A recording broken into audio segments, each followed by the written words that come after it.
আল্লামা মামুনুল হক, ওনার সাথে আজকে ফিজিক্যালি আমার প্রথম দেখা। ওনাকে দেখে আমার যেই স্মৃতিটা মনে পড়ছে, ওনারও মনে আছে কিনা জানি না, কয়েক বছর আগেও মনে হয় 2 বছর আগে ওনাকে যখন জেলে নিয়ে আসলো, উনি জেলের যে জেলখানার যে গাড়ি, তো ওনার মাদ্রাসার জামিয়া রহমানিয়ার বেশ কিছু ছেলেরা খুব ভোরে সম্ভবত বোখারি শরীফ বুকে নিয়ে ওখানে লাইনে দাঁড়িয়েছিলেন, তারা তাদের উস্তাজের কাছে বোখারির সবক নিতে চান। তো উনি সেই জেলের গাড়ির মধ্য থেকে বলছেন, এই পড়া ছাড়বা না, এইভাবে পড়বা।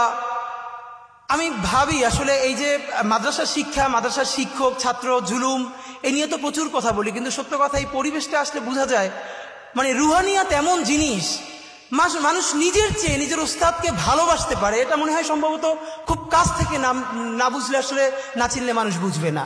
তো শিক্ষক উনি যখন বলছেন যে এরকম পড়তে শুরু করবা, পড়া ছাড়বা না, তখন সেই ছেলেগুলো বুকে বোখারি শরীফ জড়াই ধরে কাঁদতেছে রাস্তার মধ্যে, হ্যাঁ হুজুর এটা শুনবো। তো এই সময়টা আমার খুব মনে পড়ছে।